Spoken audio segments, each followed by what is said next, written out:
கர்த்தருக்கு ஸ்தோத்திரம் உண்டாவதாக.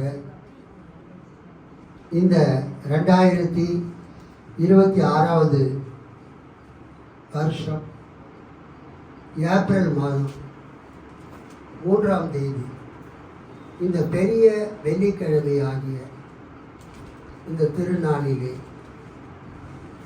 ஆண்டவருடைய 7 வார்த்தைகளை இயேசு வெள்ளிக்கிழமை காலை, பெரிய வெள்ளிக்கிழமை காலை 9 மணிக்கு சிலுவையில் அறையப்பட்டார். மாலை 3 மணிக்கு சிலுவையில் அவர் ஜீவனை விட்டார். அவர் சிலுவையில் 6 மணி நேரம் அவர் தொங்கிக் கொண்டிருந்தார். அந்த 6 மணி நேரத்தில் அவர் 7 தடவைகள் அவர் பேசினார். அதை நாம் 7 வேர்ட்ஸ், 7 வார்த்தைகள் என்று நாம் அழைக்கிறோம். இயேசு சிலுவையில் பேசின முதலாவது வார்த்தை லூக்கா 23வது அதிகாரம் 34ஆம் வசனம். அப்போது இயேசு, தந்தையே, இவர்களை மன்னியும், ஏனெனில் தாங்கள் செய்வது என்னவென்று இவர்களுக்கு தெரியவில்லை என்று சொன்னார். இதுதான் இயேசு சிலுவையில் மொழிந்த முதல் வார்த்தை. திரு விவிலியம் பொது மொழிபெயர்ப்பு வேத புத்தகத்தில் இந்த வார்த்தை அடைப்புக்குறிக்குள் போட்டிருப்பார்கள். They have printed this first word within brackets. அவர்கள் கொடுத்திருக்கிற அடிக்குறிப்பு லூக்கா 23:34. அடைப்பு குறிக்குள் உள்ள இச்சொற்றொடர் பல கையெழுத்து படிகளில் காணப்படவில்லை. வெரி ஏன்ஷியன்ட் அந்த மேனுஸ்கிரிப்ட்ஸில், கையெழுத்து படிகளில் இந்த முதல் வார்த்தை காணப்படவில்லை என்பதால் இந்த வார்த்தையை லூக்கா 23:34 திரு விவிலியம் பொது மொழிபெயர்ப்பில் அடைப்புக்குறிக்குள் போட்டியிருக்கிறார்கள். இருந்தாலும் திருச்சபை ஆரம்பத்திலிருந்து இதுவரைக்கும் இயேசு பேசின முதல் வார்த்தையாக இது கருதப்படுகிறது. இயேசுவை சிலுவையில் அறைந்தவர்கள் ரோம போர் வீரர்கள். அதற்கு காரணமாய் இருந்தவர்கள் யூத மத தலைவர்கள். இயேசு கிறிஸ்து சிலுவையிலே தொங்கும்போது அவர் ஜெபித்த முதலாவது ஜெபம் முதலாவது வார்த்தையாக காணப்படுகிறது. அப்போஸ்தலர் 3வது அதிகாரம் 14 முதல் நாம் வாசிப்போம் என்றால், இயேசு ஏன் சிலுவையில் அறையப்பட்டார் என்ற கேள்விக்கு அங்கு பதில் கிடைக்கிறது. இயேசுவை சிலுவையில் ரோமர்களும் யூத மத தலைவர்களும் சிலுவையில் அறைவதற்கு காரணம் அவர்களுடைய அறியாமை. திருத்தூதர் பணிகள் 3ஆம் அதிகாரம் 14 முதல், தூய்மையும் நேர்மையும் ஆனவரை நீங்கள் மறுதலித்து கொலையாளியை உங்களுக்காக விடுதலை செய்யுமாறு வேண்டிக் கொண்டீர்கள். வாழ்வுக்கு ஊற்றானவரை நீங்கள் கொன்றுவிட்டீர்கள். ஜீவாதிபதியை நீங்கள் கொலை செய்தீர்கள் என்று உங்கள் வேதத்தில் இருக்கும். வாழ்வுக்கு ஊற்றானவரை நீங்கள் கொன்றுவிட்டீர்கள். ஆனால் கடவுள் இறந்தோரிடமிருந்து அவரை உயிரோடு எழுப்பினார். இதற்கு நாங்கள் சாட்சிகள். இதோ உங்கள் கண்முன் நிற்கிற இவர் உங்களுக்கு தெரிந்தவர். இயேசுவின் பெயரே இவருக்கு வலுவூட்டியது. அவர் பெயர் மீது கொண்டிருந்த நம்பிக்கையால் தான் இது நடந்தது. இந்த நம்பிக்கையே உங்கள் அனைவர் முன்பாகவும் அவருக்கு முழுமையான உடல் நலனை கொடுத்துள்ளது. அன்பர்களே, நீங்களும் உங்கள் தலைவர்களும் அறியாமையினாலேயே இப்படி செய்துவிட்டீர்கள் என எனக்கு தெரியும். சாலமோன் மண்டபத்திலே பேதுருவின் அருளுரையில் ஒரு முடமாய் இருந்தவரை, பிறவியிலேயே கால் ஊனமுற்றிருந்த ஒருவரை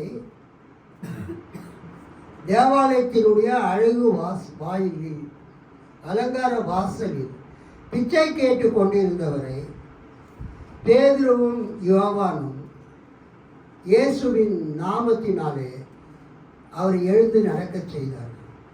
அல்லேலூயா.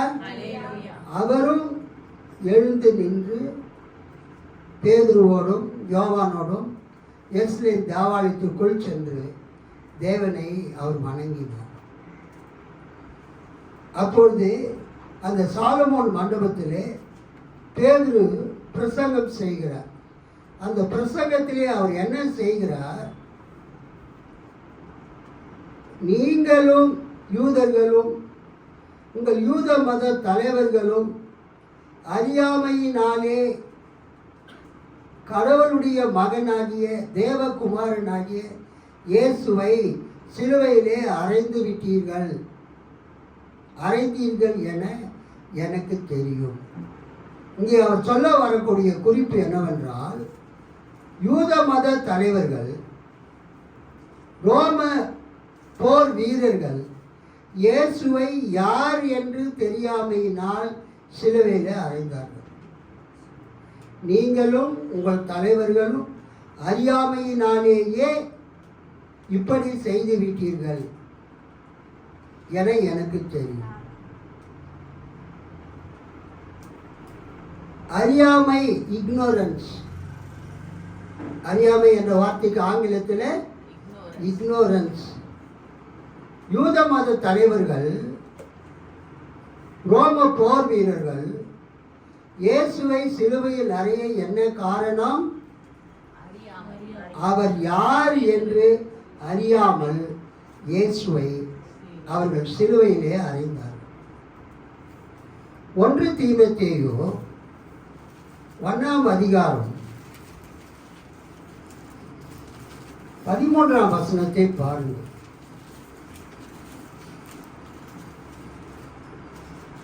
பவுல் தன்னுடைய சாட்சியை கூறும் பொழுது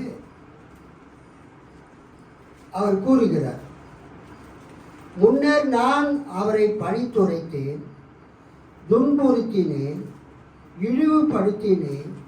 ஆயினும் நம்பிக்கை கொண்டிராத நிலையில் அறியாமையால் நான் அவ்வாறு நடந்ததால் அவர் எனக்கு இறங்கினார். அல்லேலூயா.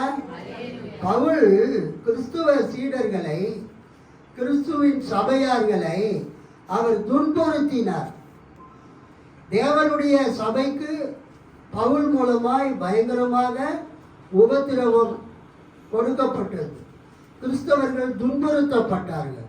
ஸ்தேவான் கல்லால் அடிக்கப்பட்டு அவன் கொல்லப்பட்டான். அதற்கு பவுல் ஒரு காரணம். தமஸ்குவுக்கு போய் அங்கிருக்கிற கிறிஸ்தவர்களை எல்லாரும் அடித்து உதைத்து துன்பப்படுத்தி கைது செய்து எருசலேமுக்கு கொண்டு வர அந்த சவுல் தமஸ்குவுக்கு சென்றார். பவுல் சொல்லுகிறார், நான் நம்பிக்கை கொண்டிராத நிலையில் அறியாமையால் நான் அவ்வாறு நடந்ததால் அவர் எனக்கு இறங்கினார். தான் செய்கிறது இன்னதென்று தெரியாமலேயே பவுல் அப்போஸ்தலன் கிறிஸ்தவர்களை துன்புறுத்தினார்.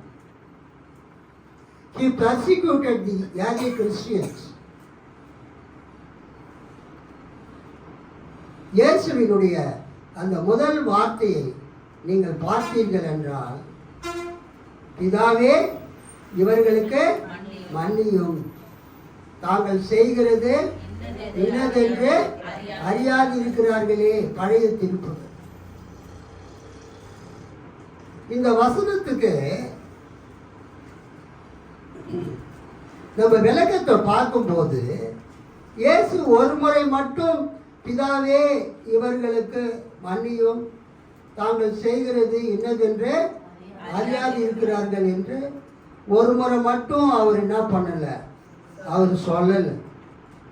அவர் திரும்ப திரும்ப இந்த ஜெபத்தை சொல்லிக்கொண்டே இருந்தார்.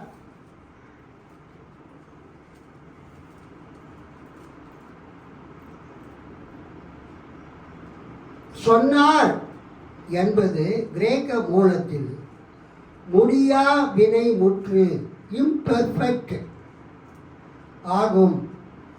அதாவது திரும்ப திரும்ப இயேசு பிதாவே இவர்களுக்கு மன்னியும், பிதாவே இவர்களுக்கு மன்னியும், பிதாவே இவர்களுக்கு மன்னியும், தாங்கள் செய்கிறது என்னதென்று அறியாமல் இருக்கிறார்கள். இயேசு பிதாவே இவர்களுக்கு மன்னியும் என்று அவர் ஏன் ஜெபம் பண்ணாருன்னா, அவருக்கு தெரியும் நம்ம யாருன்னு தெரியாமலேயே இங்கே இருக்கக்கூடிய ரோம போர் வீரர்களும் இங்கே இருக்கக்கூடிய யூத மத தலைவர்களும் நம்மை சிலுவையில் அறைந்து விட்டார்கள். நம்ம யாருன்னு தெரிஞ்சிருந்தா அவங்க நம்ம கிட்ட கூட வந்திருக்க மாட்டாங்க. சாஷ்டாங்கமாய் விழுந்தே நம்மை பணிந்து கொள்வார்கள். ஆனால் நாம் யார் என்று அவங்களுக்கு தெரியவில்லை. ஆகவே சிலுவையில் தொங்கிக் கொண்டிருக்கிற நமது ஆண்டவர் பிதாவை நோக்கி ஜெபம் பண்றார். ஆண்டவரே, இவங்க நான் யாரு, நான் கடவுளுடைய மகன், தேவகுமாரன் என்று தெரியாம என்னை சிலுவையில் அறைஞ்சிட்டாங்க.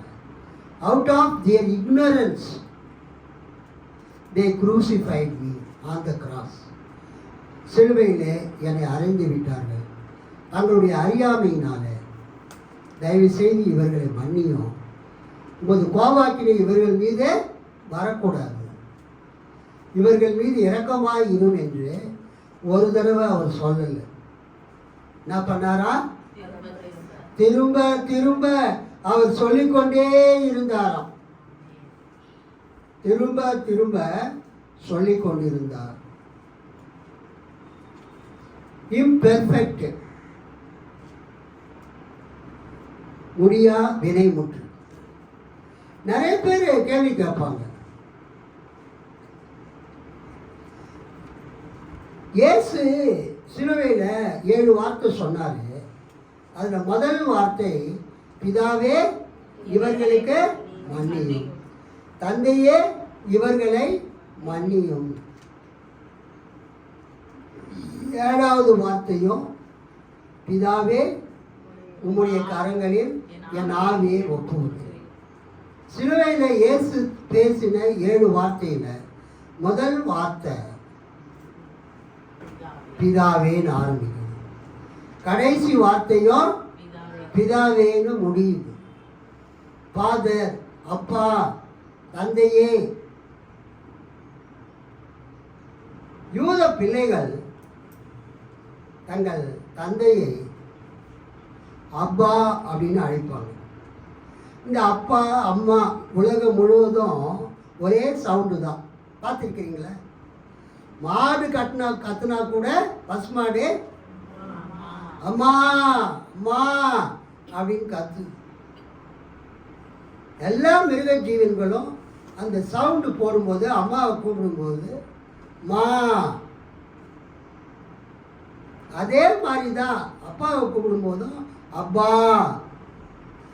அப்பா என்பது தமிழ் வார்த்தை. அதே அரமேயு மொழியில் இயேசு பேசினது அரமேயு மொழி, அராமிக். அந்த அரமேய மொழியில் அப்பாவை அந்த யூத பிள்ளைகள் எப்படி கூப்பிடுவாங்க?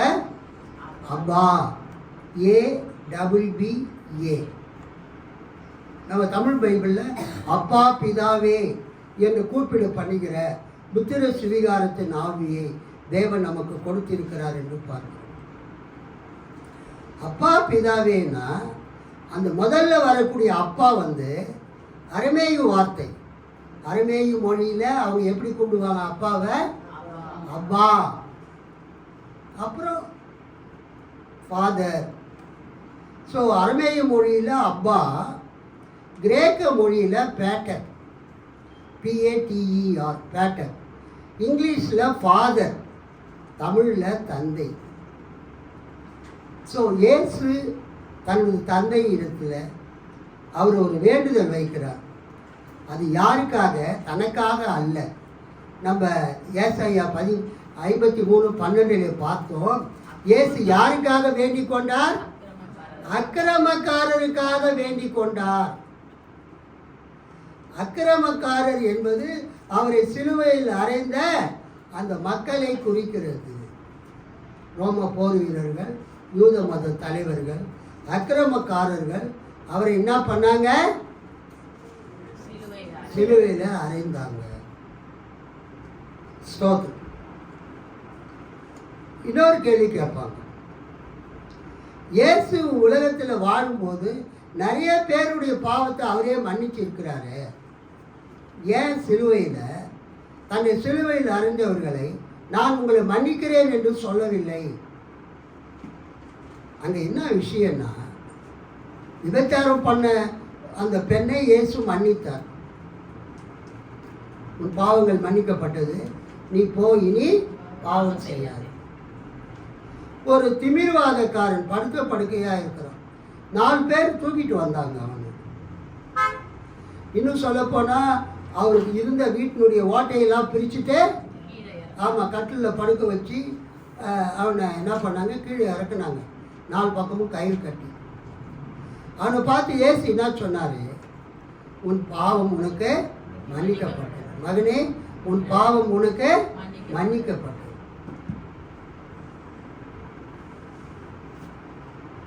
அவங்க பாவம்லாம் மன்னிக்கப்பட்டது. இங்கே சிலுவையில் இயேசு தொங்கும்போது ஏன் அவர் அந்த மக்களுடைய பாவங்களை மன்னிக்கவில்லை என்ற கேள்விக்கு பதில் என்னவென்றால், இயேசு தேவகுமாரன். தேவனுடைய குமாரனை சிலுவையில் அறைந்து சாகடிப்பது தேவனுக்கு விரோதமான பாவம்.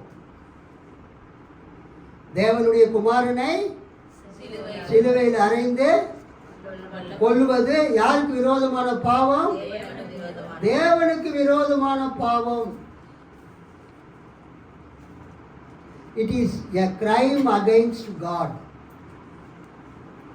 என்று செயின்ட் அகஸ்டின், தூய அகஸ்டின் கூறுகிறார்.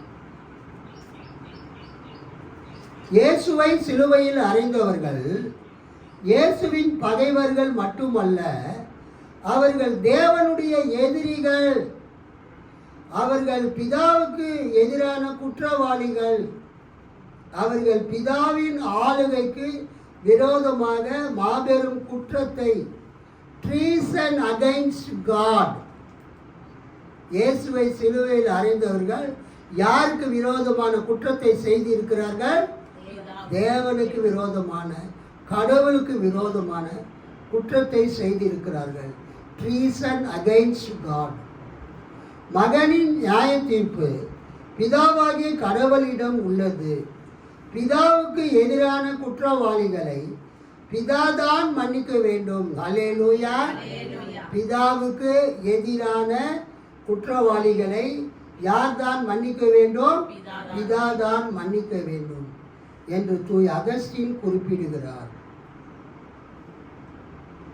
Blood of Christ, which in their fury they had poured out, believing that to have drunk of the crime of lese majestatis, that is, crime against the Father God, treason.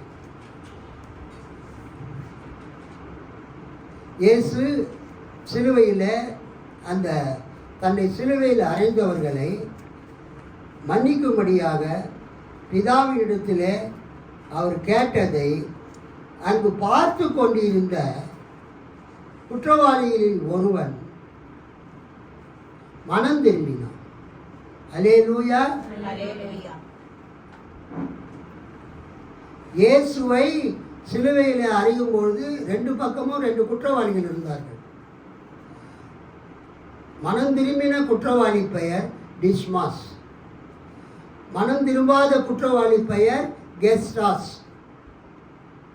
அந்த டிஸ்மாஸ் என்ற மனம் திரும்பின குற்றவாளி, ரிப்பெண்டன்ட் சின்னர், ரிப்பெண்டன்ட் thief, மனம் திரும்பின அந்த திருடன் எப்படி மனம் திரும்பினான் என்றால், அவன் இயேசுவை பார்க்கிறான்.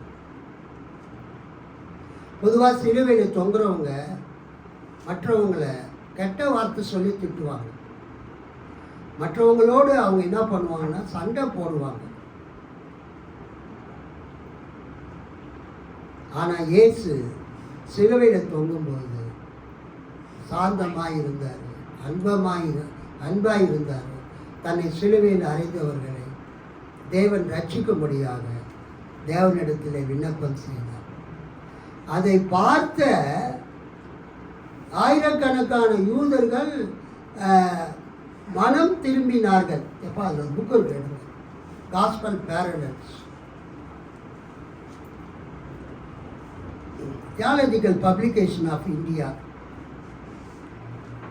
பெங்களூர் இருக்குது, டிபிஐ.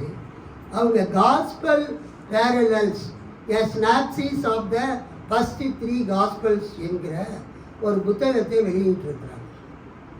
அந்த காஸ்பல் பேரலல்ஸ் அந்த புத்தகத்துக்கு கீழே ஃபுட்நோட்ஸ் அடிக்கடி அடிக்குறிப்பு கொடுப்பாங்க.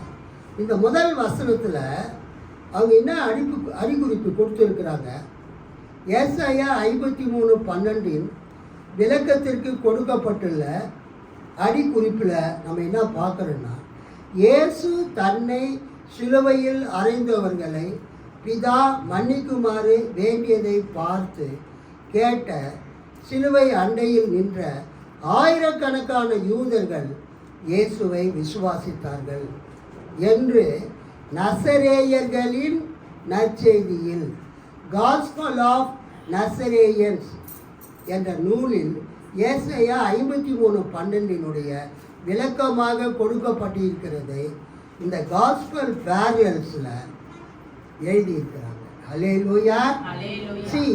இயேசு சிலுவையில் ஜெபம் பண்ணார் இல்ல, அந்த ஜெபம் கேட்கப்பட்டதா இல்லையா? கேட்கப்பட்டது. அவர் ஜெபம் பண்ணி முடித்த உடனேயே இயேசுவின் 2 பக்கங்களிலும் அறையப்பட்டிருந்த 2 திருடர்களில் ஒருவன் டிஸ்மாஸ் இயேசுவை விசுவாசித்து ரட்சிக்கப்பட்டான். அல்லேலூயா. அவன் மட்டுமல்ல, அக்கார்டிங் டு காஸ்பல் ஆஃப் நசரேயன்ஸ் என்ற புத்தகத்தின் படி ஆயிரக்கணக்கான யூதர்கள், இயேசுவின் சிலுவை காட்சியை காண வந்த ஆயிரக்கணக்கான யூதர்கள், பிதாவே இவர்களுக்கு மன்னியும், தாங்கள் செய்கிறது இன்னதென்றே அறியாதிருக்கிறார்களே என்ற வார்த்தையை கேட்டு மனம் திரும்பினார்கள். இரண்டாவது வார்த்தை லூக்கா 23:43. ஒருவர் படியும். இயேசு அவனை நோக்கி, இன்றைக்கு நீ என்னுடனே கூட பரதீசில் இருப்பாய் என்று மெய்யாகவே உனக்கு சொல்லுகிறேன் என்றார். இயேசு அவனை நோக்கி, இன்றைக்கு நீ என்னோடு கூட பரதீசில் இருப்பாய் என்று நான் உனக்கு சொல்லுகிறேன். ஒரு அல்லேலூயா சொல்லாமா? கர்த்தருக்கு ஸ்தோத்திரம். ஜோசப் ராட்சிங்கர் எனக்கு ரொம்ப பிடிச்சமானவர். ஜெர்மனியில் இருக்கக்கூடிய மன்ஸ்டர் யூனிவர்சிட்டியில், ஜெர்மனியில் இருக்கிற 3வது பெரிய பல்கலைக்கழகம், ஸ்டேட் யூனிவர்சிட்டி. அந்த பல்கலைக்கழகத்தில் தியாலஜி ப்ரொஃபஸராக இருந்தவர் ஜோசப் ராட்சிங்கர். அவர் ரோமன் கேத்தலிக் சர்ச்சில் கார்டினல். அவர் பிற்காலத்தில் போப்பாக அவர் எலெக்ட் பண்ணப்பட்டார், தேர்ந்தெடுக்கப்பட்டார். போப் பெனிடிக்ட் 16, 16ஆம் பெனிடிக்ட் போப் ஆண்டவராக அவர் பணிபுரிந்தார். அவருக்கு அடுத்தது போப் பிரான்சிஸ் வந்தார். இந்த ஜோசப் ராட்சிங்கர் ஜெர்மனில் தியாலஜி ப்ரொஃபஸராக இருந்தார். அவர் ரொம்ப நிறைய புக்கெலாம் எழுதியிருக்கிறார். இயேசுவினுடைய வாழ்க்கையே அவர் 3 வால்யூம் எழுதியிருக்கிறார். Jesus of Nazareth volume 1, volume 2, volume 3. அதில் 2வது வால்யூம் புனித வாரம், ஹோலி வீக் சம்மந்தப்பட்டது. அந்த புனித வாரம், அந்த ஹோலி வீக் சம்மந்தப்பட்ட இந்த ஜீசஸ் ஆஃப் நாசரேத் வால்யூம் 2ல் அவர் என்ன எழுதியிருக்கிறாரு?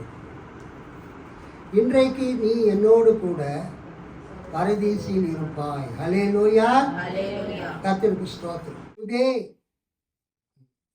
Jesus' response goes beyond what is asked of him.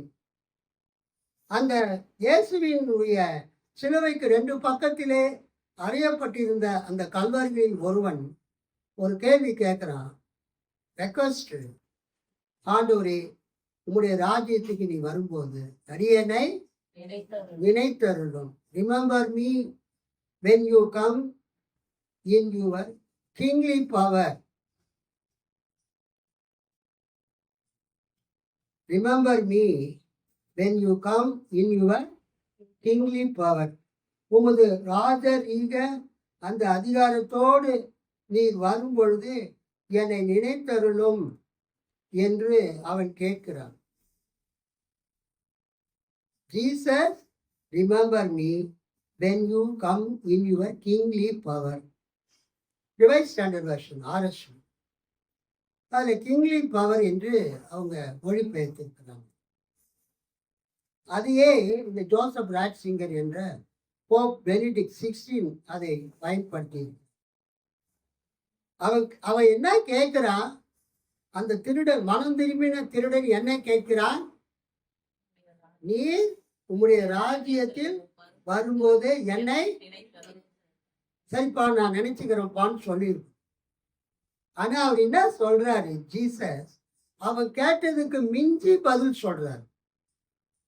Jesus' response goes beyond what is asked of him. Instead of an unspecified future,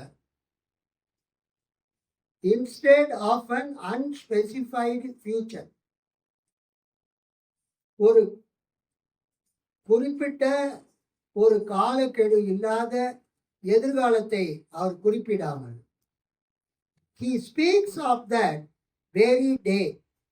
அவன் கேட்கிற அந்த நாளிலேயே அவனுடைய மன்றாட்டுக்கு பதிலை இயேசு கொடுக்கிறார். அல்லேலூயா. Today you will be with me in paradise. இன்று நீ என்னோடு கூட பரதீசில் இருப்பாய். லூக்கா 23:43. This too is a mysterious saying, but it shows us one thing for certain.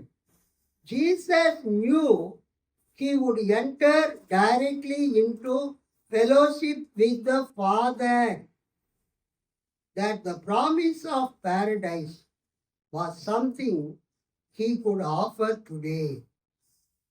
He knew he was leading mankind back to the paradise from which it had fallen into the fellowship with God as man's true salvation.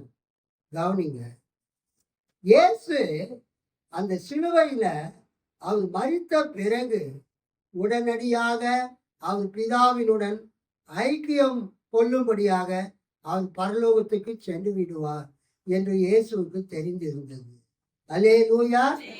Jesus knew he would enter directly into fellowship with the Father that the promise of paradise was something he could offer today. அவன் அந்த கல்லர்களில் ஒருவன் இயேசுவிடம் கேட்கிறான், நீர் உமது ராஜ்யத்தில் வரும்போது அரியணை நினைத்தருளும். அவர் எப்ப ராஜ்யத்தில் வருவார் என்று அவனுக்கு தெரியாது. எதிர்காலத்தில் நீர் ஒரு ராஜாவா வரும்போது என்ன நினைத்தருளும். அதுக்கு இயேசு சொல்றாரு, நான் மரித்த உடனே நான் பிதாவோடு ஐக்கியமாய் இருக்கும்படியாக உடனடியாக நான் பரதீசுக்கு பரலோகத்துக்கு செல்லுவேன். அல்லேலூயா. உன்னை அழைத்து கொண்டு செல்வது என்னுடைய கடமை.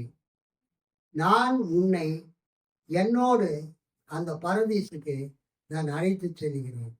இன்றைக்கு நீ என்னோடு பரதீசில் இருப்பாய் என்கிற வாக்கு தத்தத்தை இயேசு அந்த மனம் திரும்பின அந்த கல்வனுக்கு கொடுத்ததை நாம் பார்க்கிறோம். பரதீசு என்றால் பொதுவாக அது பரலோகத்தினுடைய இன்னொரு பெயர். கைகளை தட்டி ஆண்டவரை மகிழ்விப்பார். மூன்றாவது யோவான் 19:26-27. யோவான் 19:26-27 படிங்க. அப்பொழுது இயேசு தம்முடைய தாயையும் அருகே நின்ற தமக்கு அன்பாயிருந்த சீசனையும் கண்டு தம்முடைய தாயை நோக்கி, ஸ்திரீயே, அதோ உன் மகன் என்றார். பின்பு அந்த சீசனை நோக்கி, அதோ உன் தாய் என்றார். அந்நேரம் முதல் அந்த சீசன் அவளை தன்னிடமாய் ஏற்றுக்கொண்டான். ஓகே. இயேசு சிலுவையிலே தொங்கும் போது சிலுவை அருகில் நிற்கிற தனது தாயை பார்க்கிறார். 25ஆம் வசனம். சிலுவை அருகில் இயேசுவின் தாயும் தாயின் சகோதரியும் குளோப்பாவின் மனைவியுமான மரியாவும் மகதலா மரியாவும் நின்று கொண்டிருந்தனர். எல்லாமே மரியா மரியான்னு வருது பாருங்க. அந்த யூதர்கள்ல மோசையின் சகோதரி பெயரு மிரியாம். சிஸ்டர் ஆஃப் மோசஸ்க்கு என்ன பேருங்க? மிரியாம். மிரியாம் அல்லது மிரியாம். என் ஸ்டூடெண்ட் ஒரு பொண்ணு மிரியாம் படிச்சது. அதுக்கு ஸ்கூல்ல என்ன பேரு? Miriam. So Miriam, Miriam, Miriam இது எல்லாமே எபிரேய பேர். கிரேக்க மொழியில் அதுக்கு என்ன பேருங்க? மரியாள். ஸோ இந்த மரியாள் என்ற பேரு பொதுவான பேர் இயேசு அந்த பாலஸ்தீன தேசம். இயேசு பார்க்கிறாரு 25ஆம் வசனத்துல, சிலுவை அருகில் இயேசுவின் தாயும், அவங்க பேர் மரியாள், தாயின் சகோதரியும் சலோமி, அவங்க குளோப்பாவின் மனைவியுமாக மரியாவும் மகதலேனா மரியாவும் நின்று கொண்டிருந்தனர். எல்லாமே மரியாள் பேர் வருது. அங்க நிற்கிறவங்க எல்லாருமே சகோதரிகள், இயேசுவுக்கு கிட்டத்தட்ட உறவினர்கள், ரொம்ப அறிமுகமானவங்க. அதுல இயேசு தன்னுடைய தாய் மரியாளை பார்த்து அவர் என்ன சொல்றாரு?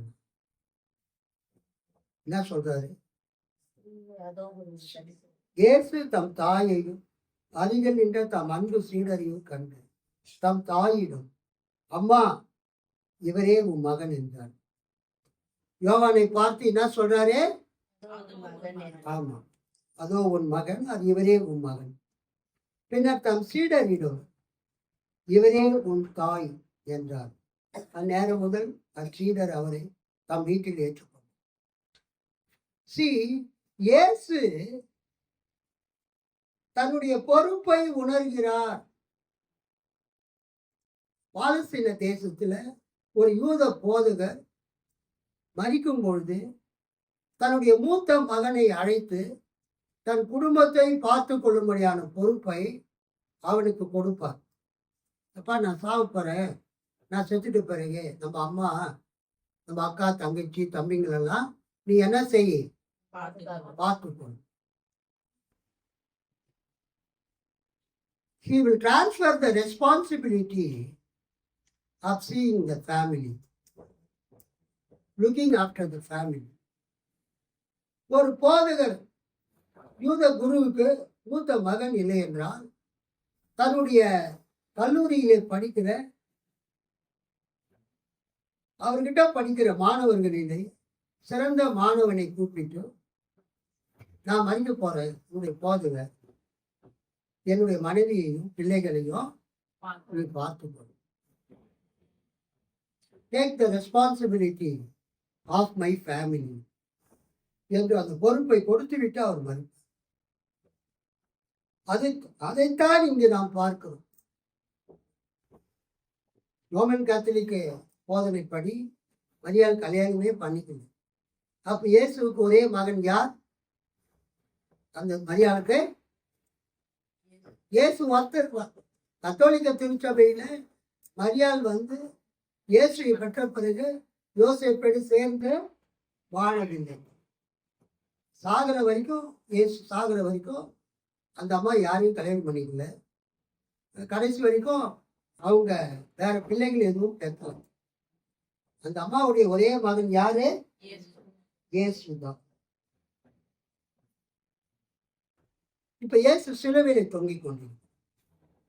அதனால அவர் தன்னுடைய பொறுப்பை தன்னுடைய அன்பான சீடன் யோவான் கிட்ட கொடுக்கிறார். குடும்பத்தை பார்த்து கொள்ளும்படியான புரொட்டஸ்டன்ட் கொள்கைப்படி இயேசு பிறந்த பிறகு யோசேப்பும் மரியாளும் குடும்பம் நடத்தி 4 ஆண் பிள்ளைகளையும் பல பெண் பிள்ளைகளையும் பெற்றெடுத்தார். ஆனா அவங்க இயேசுவை மேசியா என்றும் கிறிஸ்து என்றும் இரட்சகர் என்றும் விசுவாசியாதபடியினால் அவங்க சிலுவை கிட்ட வரவே இல்லை. அதனால இயேசு தன் தாயை பார்த்து கொள்ளும்படியான பொறுப்பை தன் தாயினுடைய எதிர்கால வாழ்க்கையை தன் சீடனாகி யோவானின் கருத்தில் ஒப்புக் கொடுத்தார். அதே மாதிரி அந்த யோவானை பார்த்து கொள்ளும்படியான பொறுப்பை இயேசு யார்கிட்ட கொடுக்கிறார்? மரியாள் கிட்ட கொடுக்கிறார். இதனுடைய ஆவிக்குரிய அர்த்தம் என்னவென்றால், அந்த மரியாள் திருச்சபைக்கு அடையாளமாகும். அந்த யோவான் ஒரு சீடனுக்கு அடையாளமாகும் இருக்கிறது. அல்லேலூயா. விசுவாசிகள் திருச்சபையை பார்த்து கொள்ள வேண்டும். திருச்சபை விசுவாசிகளை பார்த்து கொள்ள வேண்டும். நாங்க விசுவாசிகள் திருச்சபையினுடைய வளர்ச்சி, பாதுகாப்பு, முன்னேற்றத்துல கவனம் செலுத்தணும். திருச்சபை விசுவாசிகளுடைய வளர்ச்சி, முன்னேற்றம், பராமரிப்பிலே கவனம் செலுத்தணும். இதைத்தான் இந்த 3ஆம் வார்த்தையிலே பார்க்கணும். 4ஆம் வார்த்தை மத்தேயு 27:46. ஒருத்தர் படிங்க. மத்தேயு 27:46. 9ஆம் மணி நேரத்தை இயேசு ராமா சதர்தானி என்று மிகுந்த சத்தமிட்டு கூப்பிட்டார். அதற்கு, என் தேவனே, என் தேவனே, ஏன் என்னை கைவிட்டீர் என்று. Jesus cry of abandonment, Jesus cry of dereliction. இயேசு சிலுவையில தொங்கும் போது மாலை 3 மணிக்கு இயேசு பிதாவை நோக்கி, என் தேவனே, என் தேவனே, ஏன் என்னை கைவிட்டீர்?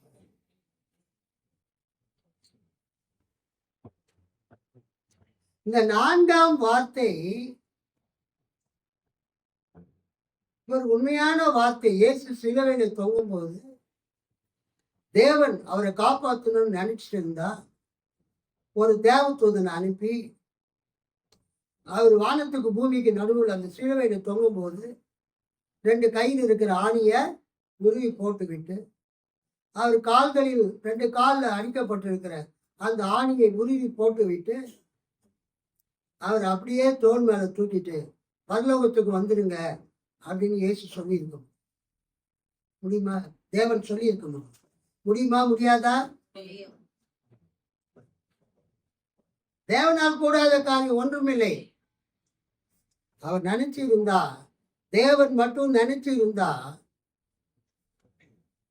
இயேசுவை அந்த சிலுவையில் இருந்து எலியாவையோ அல்லது தேவதூதனையோ யாராவது அனுப்பி அந்த 3 ஆணிகளை பிடுங்கி தூர எரிந்து விட்டு இயேசுவை தூக்கி கொண்டு பரலோகத்துக்கு கொண்டு சென்றேன். ஆனா அந்த காரியம் நடக்கல. அந்த காரியத்தை தேவன் செய்யல. அதுக்காக நம்ம அல்லேலூயா சொல்லணும். இயேசு சிலுவையில செத்ததுனாலதான், இயேசு சிலுவையில மாண்டதுனாலதான் உங்களுக்கு எனக்கு ரட்சிப்பு கிடைக்கும்.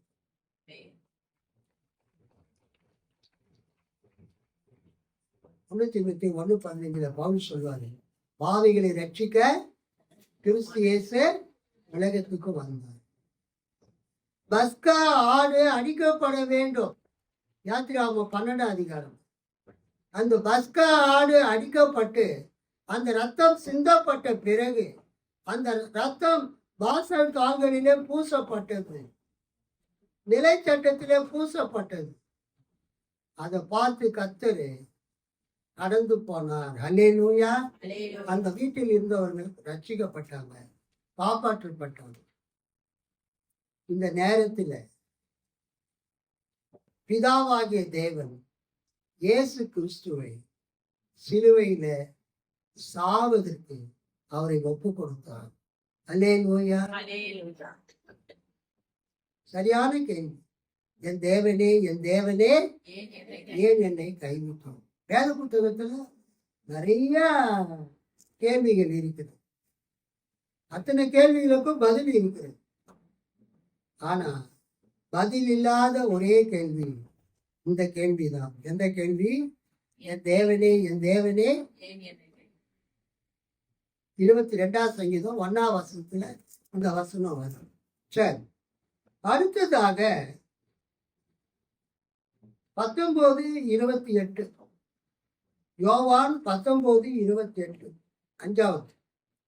பின்பு எல்லாம் முடிந்தது என்று இயேசு அறிந்து வேத வாக்கியம் நிறைவேறத்தக்கதாக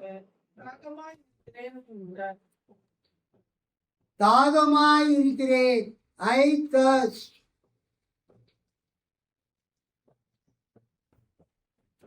ஒரு குற்றவாளியை சிலுவையில அறையும் பொழுது அவங்க என்ன பண்ணுவாங்கன்னா, அந்த குற்றவாளிக்கு கைகளிலும் கால்களிலும் ஆணி அடிக்கும் போது மயக்கம் வரும்படியாக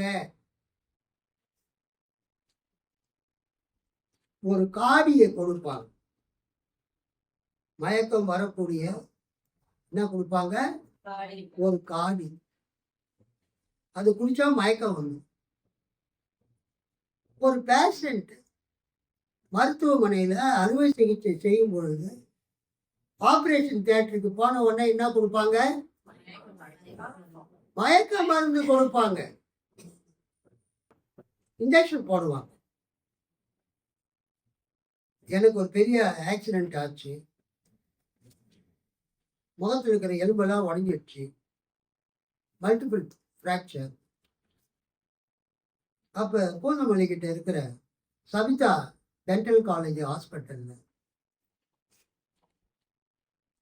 டாக்டர் முத்துசேகர் ஐயா அவர் தான் எனக்கு ஆப்ரேஷன் பண்ணார். அங்கே போய் என்னை படுக்க வச்சுட்டாங்க. சுற்றிலும் டாக்டருங்க, அந்த மயக்க மருந்து டாக்டர்லாம் நின்று பேசிக்கிட்டே இருக்கிறாங்க. ஏதோ ஒரு வெல்டிங் பண்ணும்போது பார்த்துருக்கிறீங்களா? வெல்டு பண்ணுறது முகத்தில் மூடி அந்த வெல்டு பண்ணுவார். அந்த நெருப்புலாம் அது கண்ணில் படாமல் இருக்குது. அது மாதிரி ஏதோ ஒன்றை கொண்டு வந்து என் முகத்தில் வச்சு, ஜான் நல்லா மூச்சு இழுங்கன்னாங்க. சும்மா சாதாரணமாக பேசிட்டு இருந்தாங்க. நானும் சாதாரணமாக பேசுகிறாங்களேன்ட்டு நானும் அப்படின்னு மூச்சை இழுத்தேன். அதுதான் தெரியும் எனக்கு. அனஸ்தேசியா மயக்க மருந்து, அது தெரியாது என்னான்னு. அது என்னான்னு நமக்கு தெரியாது. அந்த மயக்கம் மருந்து அந்த வெல்டு பண்ற அந்த ஷீல்டு மாதிரி இருக்குது. நம்ம முகத்துல வச்சுட்டு மூச்சு இழுங்க, நான் நல்ல ஸ்ட்ராங்க அப்படின்னு இழுத்தேன். அதுதான் தெரியும். அப்புறம் என்ன நடந்ததுன்னே தெரியாது. ஒரு 3 மணி நேரம் 3.5 மணி நேரம் பார்த்து ஜான் ஜான் கண்ணை திறந்து பாருங்க. நான் கண்ணை திறந்து பார்த்தேன். என் ஒய்ஃபை கூப்பிடுங்க. என்னதுங்க? ஒய்ஃபை கூப்பிடுங்க. சரி, தெளிவு வந்துச்சு இருக்கு. என் ஒய்ஃபை கூப்பிடுங்கன்னு சொன்ன உடனே ஆப்ரேஷன் தியேட்டர்ல டாக்டர் சொன்னாரு, இவருக்கு தெளிவு வந்துருச்சு அப்படின்னு சொல்லிட்டு அப்படியே என்னை கூட்டிட்டு வந்து அந்த பெட்ல போட்டாங்க. அதுதான் அந்த ஆபரேஷன் பண்றதுக்கு முன்னால அந்த பேஷண்ட்டுக்கு கொடுக்கக்கூடிய மயக்க மருந்து, அறுவை சிகிச்சைக்கு முன்பதாக கொடுக்கக்கூடிய மயக்க மருந்து, அது மாதிரி மயக்க மருந்து தான் சிலுவையில அறைய போவதற்கு முன்பதாக குற்றவாளிகளுக்கு அவங்க கைகளிலும் அவங்க கால்களிலும் ஆணி, பெரிய பெரிய ஆணி, அந்த ஆணியை வச்சு அடிச்சு அந்த கையில அந்த காலில், நம்ம கையினா பாம், இந்த இடம் கிடையாது, உள்ளங்கை கிடையாது, மணிக்கட்டில் அடிப்பாங்களாம். எங்க அடிப்பாங்க? மணிக்கட்டில் வாட்சி காட்டுற இடத்துல பெரிய பெரிய ஆணியை அடிச்சு கீழே 2 காலையும் ஒன்னா தூக்கி வச்சு பாதத்தை அதுல ஒரு ஆணியை அடிச்சு அந்த பெரிய ஆணி 2 மணிக்கட்டிலும் 2 பாதங்களிலும் அது ஊடுருவி சென்று அந்த அந்த மரத்துல இறங்கும் போது அந்த குற்றவாளிக்கு வழி தெரியவே இல்லை. புரியுதா உங்களுக்கு? இப்ப எனக்கு முகத்தெல்லாம் எலும்பெல்லாம் உடஞ்சி போயிருந்தது. அதெல்லாம் அவங்க சரி பண்ணணும்னா சதையெல்லாம் கட் பண்ணி அதை கிழிச்சு எல்லாம் சரி பண்ணி அது பண்ணும்போது நான் ஒரு டெட் பாடி மாதிரி இருக்கிறேன். நான் எப்படி இருக்கிறேன்? மரித்து போன ஒரு உடல் மாதிரி அங்க படுத்துட்டு இருக்கேன். அதே மாதிரி ஒரு குற்றவாளியை சிலுவையில அறையும் பொழுது அவங்க என்ன பண்ணுவாங்கன்னா அனஸ்தெடைசிங் ட்ரிங்க், அனஸ்தெடைசிங் ட்ரிங்க், மயக்கத்தை உண்டு பண்ணக்கூடிய அந்த அந்த திராட்சை ரசத்தை அவங்க காடியை குடிக்க கொடுத்த போது இயேசு அதை வாங்க மறுத்துவிட்டேன். எனக்கு மயக்க மருந்துலாம் வேணாங்க, நீங்க அப்படியே ஆப்ரேஷன் பண்ணுங்கன்னு நான் சொன்னா எல்லா வழியும் என்னால தாங்க முடியுமா? இயேசு நான் பாடு அனுபவிக்கும் போது அந்த பாடை நான் அறிந்து கொள்ள வேண்டும், எனக்கு மயக்க மருந்து வேண்டாம் அவர் சொல்லிவிட்டு அந்த கையிலும் கால்களிலும் ஆணிகளால் அடிக்கப்பட்டதோ அவர் ஏற்றுக்கொண்டார். அவர் சிலுவையில அவர் தொங்கினார். இன்னைக்கு காலையில ஈவா மரியா ஸ்ரீபட் ஜான்சன் அம்மா, பிஷப் ஞானாபரணன் ஜான்சன் மனைவி, அவங்க ஒரு 3 போட்டோ அனுப்பிச்சாங்க. அதை நான் போட்டிருக்கிறேன். இயேசு சிலுவையில உயர்த்தப்படுது, இயேசு சிலுவையிலிருந்து இறக்கப்படுது, இயேசு கல்லறையிலே அடக்கம் பண்ணுது. இந்த காட்சியை பாருங்க. ஒரு இருளான சூழல் மத்தியில இயேசு காணப்படுது. இன்றைக்கு தாகமாய் இருக்கிறேன் என்று இயேசு சொன்னாங்க. ஆத்ம தாகம்லாம் கிடையாது. நிறைய பேர் பேசுகிறாங்க ஆத்மா ரட்சிக்கணும்னு அவர் தாகமாய் இருக்கிறேன்னு சொன்னாங்க. இயேசு சிலுவையில் அறையப்படும் போது சபையெல்லாம் கிடையாது. அல்லேலூயா. இயேசு சிலுவையில் அறையப்படும் போது ஐ தர்ஸ்ட், நான் தாகமாய் இருக்கிறேன்னு சொன்னது அவருடைய சரீர தாகம். அவர் தான் மனிதனாக இருக்கிறேன், மனிதனாக சுய உணர்வோடு மயக்க மருந்து எல்லாம் குடிக்காமலேயே எல்லா வேதனைகளையும் நான் ஏற்றுக்கொள்கிறேன் என்று சொன்னார். இயேசு சிலுவையில தொங்கினார். அவர் ரத்தம் எல்லாம் கீழே சிந்தினது. சரீரத்துல அவருக்கு தாகம் ஏற்பட்டது. தாகமாய் இருக்கிறேன் என்று. அதுவும் வேத வசனத்தினுடைய நிறைவேறும். அதுக்கு அடுத்தது 19வது அதிகாரம் யோவான் 30வது வசனம். யோவான் 19:30. இயேசு பின்பு முடிந்தது என்று சொல்லி தலையில் சாய்த்து ஆவியை ஒப்பு கொடுத்தார். தாகமாய் இருக்கிறேன் என்று சொன்னவருக்கு அவங்க காடியை கொடுக்குறாங்க. அதை வாங்கி அவர் ருசி பார்த்துட்டு அவர் என்ன சொல்றாரு? எல்லாம் முடிந்தது. டெட்டலஸ்டாய். கிரேக்க வேத புத்தகத்துல புதிய ஏற்பாட்டுல இந்த யோவான் 19:30 முடிந்தது என்ற வார்த்தை எப்படி வருகிறது? டெட்டலஸ்டாய். It is finished. It is completed. முடிந்தது, completed, finished. இந்த உலகத்திற்கு இயேசு வந்த வேலை முடிந்தது. செய்யும்படியாக பிதா அனுப்பின வேலை முடிந்தது.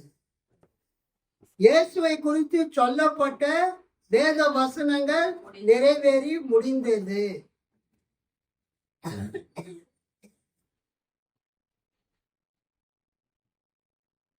இயேசு சிலுவையில எல்லாவற்றையும் செய்து முடித்தார். டேட்ஸ் தனது வேத புத்தகத்துல இயேசு சிலுவையில முடிந்தது என்று சொன்னபோது 16 காரியங்கள் அவர் முடித்ததாக வேத புத்தகத்தில் அவர் நோட்ஸ் கொடுத்திருக்கிறார். டேட்ஸ் தனது பைபிள்ல எத்தனை காரியங்களை இயேசு நிறைவேற்றி முடித்தார்?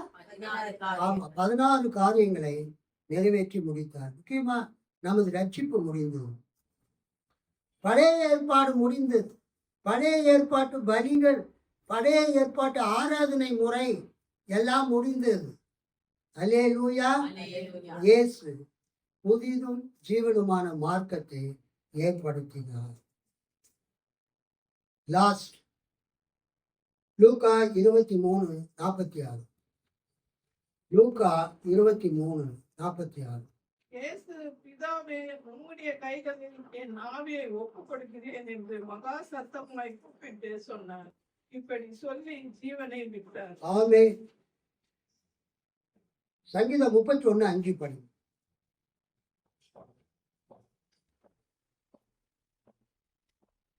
இன்னொருத்தர் மார்க் 15:31. பிதாவே உம்முடைய கையில் என் ஆவியை ஒப்புவிக்கிறேன். சங்கீதம் 31:5. ஒவ்வொரு யூத பிள்ளைகளும் இரவில் தூங்க செல்லும் போது இந்த வசனத்தை சொல்லி அவங்க தூங்குவாங்க. அல்லேலூயா. இயேசுவும் சிலுவையில தன் ஜீவனை விட்ட போது சங்கீதம் 31:5 சொல்றாரு, உமது கைகளில் என் ஆவியை ஒப்புவிக்கிறேன். மார்க் 15:39. அவருக்கு எதிரே நின்ற 100க்கு அதிபதி அவர் இப்படி கூப்பிட்டு ஜீவனை விட்டதை கண்ட போது மெய்யாகவே இந்த மனுஷன் தேவனுடைய குமாரன் என்றார். மெய்யாகவே இந்த மனுஷன் தேவனுடைய குமாரன்.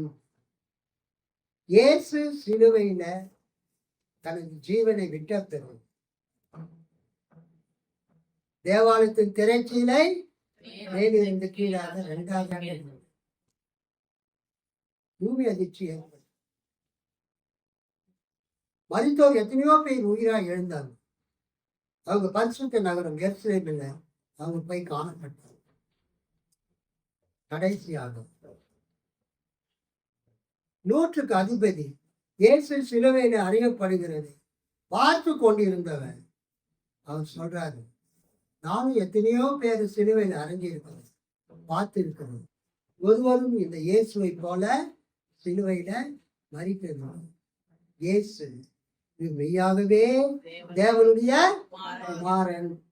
ரோமன் கேத்தலிக் சர்ச்சில் இயேசு சிலுவையில் அறைந்து தொங்குகிற மாதிரி அந்த சிலைகளை நீங்கள் பார்த்திருப்பீங்க.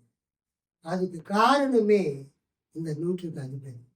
அல்லேலூயா. அவர் கொடுத்த வாக்கு, அந்த ஸ்டேட்மெண்ட், சிலுவையில் தொங்கக்கூடிய இவர் மெய்யாகவே தேவனுடைய இயேசு சிலுவையில மரித்தார். தலையை சாய்த்து அவர் ஜீவனை பெற்றார். நமக்கு ரட்சிப்பை ஏற்படுத்தினார். அல்லேலூயா, அல்லேலூயா, அல்லேலூயா. கர்த்தருக்கு ஸ்தோத்திரம். Praise the Lord.